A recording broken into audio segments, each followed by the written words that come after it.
you, I don't know, I don't think it's one of the topics, but I want to ask you a question about evolution. Okay.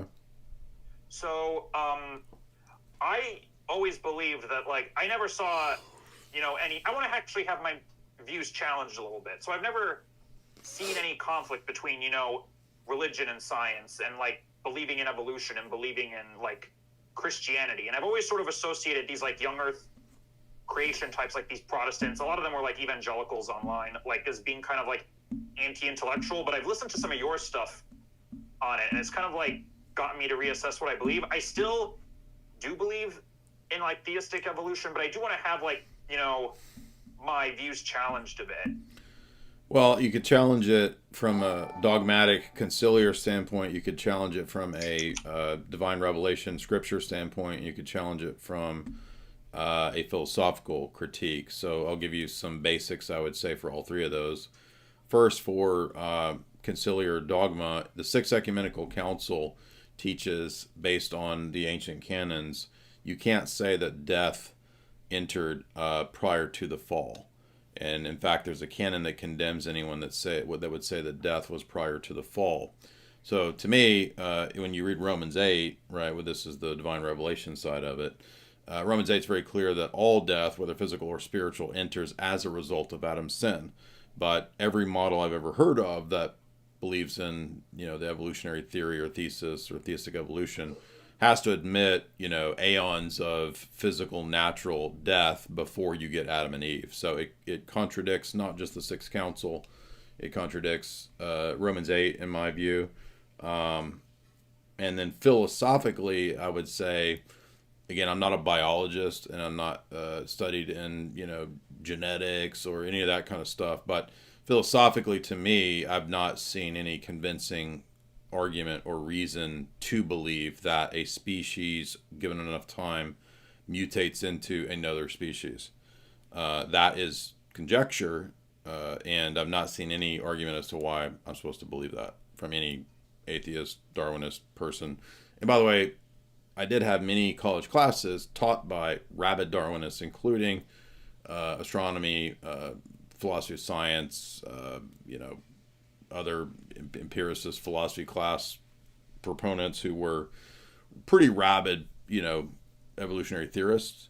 So it's not from lack of exposure to those people and their arguments.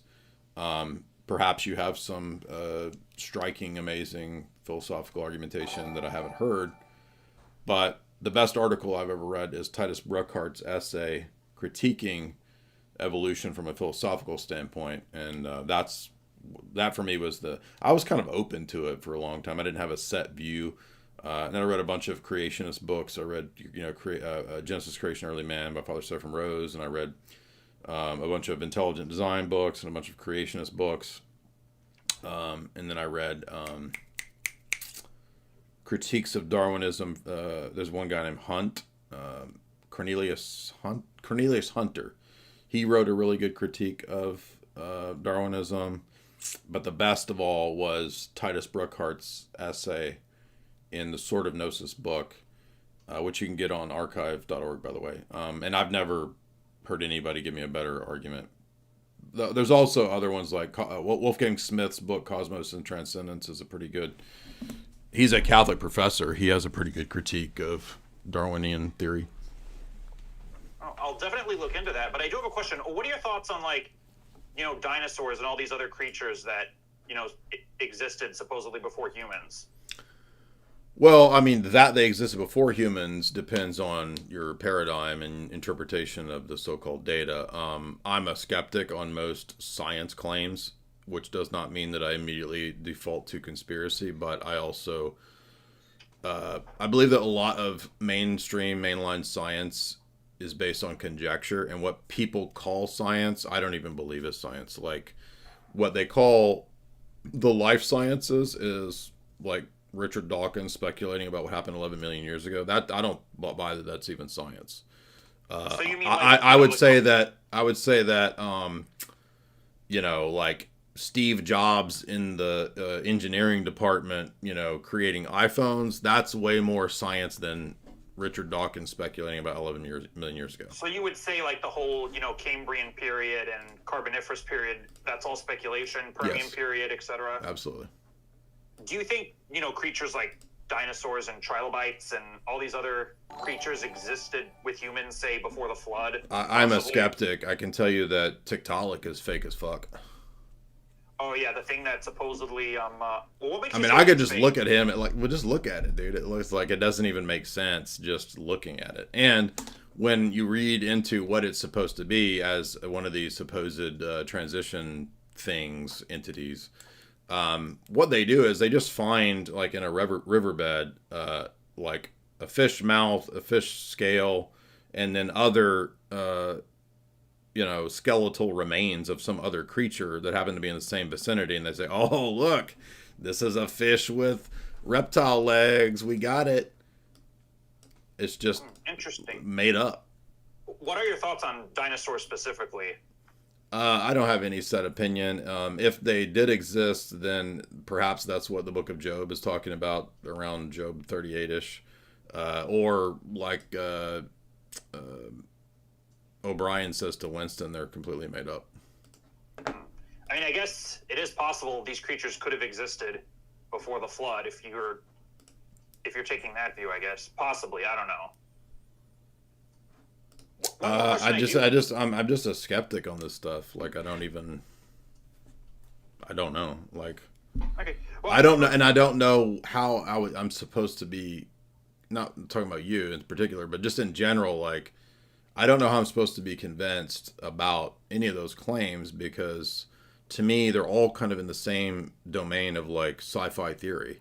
It's like quantum physics too. Like, I don't know. I have no set view on if quantum physics is complete made up crap or if it's real. Could be. I don't know. It's the same with, like, like a few months ago, everybody was touting the new, quote, quantum computer chip, right? Well, when I go read about quantum computers, all I find is literature and information saying it doesn't even exist yet. But there's also these claims, actually Google created the Willow chip, and they'll say stuff like, Willow's technology is pulling energy from other dimensions and other universes. I'm like, what in the hell is this? I can't make any sense of this. And how would you verify that a computer chip is pulling energy from another universe? That's, to me, sounds like complete Marvel crap, made up crap. Like multiverse Marvel movie stuff, I guess. Yeah, and that's literally what they say about this quantum chip. So that's why, for me, like, that seems made up. So I have no idea what. Like, if somebody asked me, like, are quantum chips real? I don't know. I literally don't know if they're, like, fictional psyops or if they really exist. I don't know. Maybe. So I have a question. How old do you think the Earth and the universe is? Is it 7,000 something years old? So like the Byzantine calendar for the Orthodox Church is a young Earth calendar. So it would be anywhere from 6,000 to 10,000. I think the current year in the Byzantine calendar is 7533, if I'm not mistaken. It'd be funny to start only using that year. That'd be funny. Be like, I don't accept your 2025. I reject that. I only refer to this as the year 7,000 and whatever. One more question. Do you believe in a literal 6-day creation? Yes, absolutely. Interesting. Speaking of the year 7533, there actually are some old buildings in Europe where they have Anno Mundi and Anno Domini next to each other. Interesting. I didn't know that. Well, do I have anything else to say? I don't know. I'll say I had a great time in Salt Lake City, Utah. Well, what were you doing with the Mormons? I wasn't doing anything with the Mormons. I mean, I visited, like, Temple Square and, like, the LDS Church Museum. I'm just joking, man. It was just for historical, purposes, and I saw a lot of the monuments and museums and stuff. It was fun. Yeah, Jamie and I drove through there once, maybe 6 years ago. It's beautiful there, I'll say that. Yeah, there's like a giant mountain that if you're in Salt Lake City, you can see this giant mountain over there. It's pretty cool. Yeah, even though I don't believe in Mormonism, obviously, it was still interesting to see. Yeah. But that's all I got for All right, now. well, thank you. Yeah, appreciate your questions, man. Appreciate that. You're welcome. Now, see, there's a civil, friendly Catholic man. I wish we had more of those.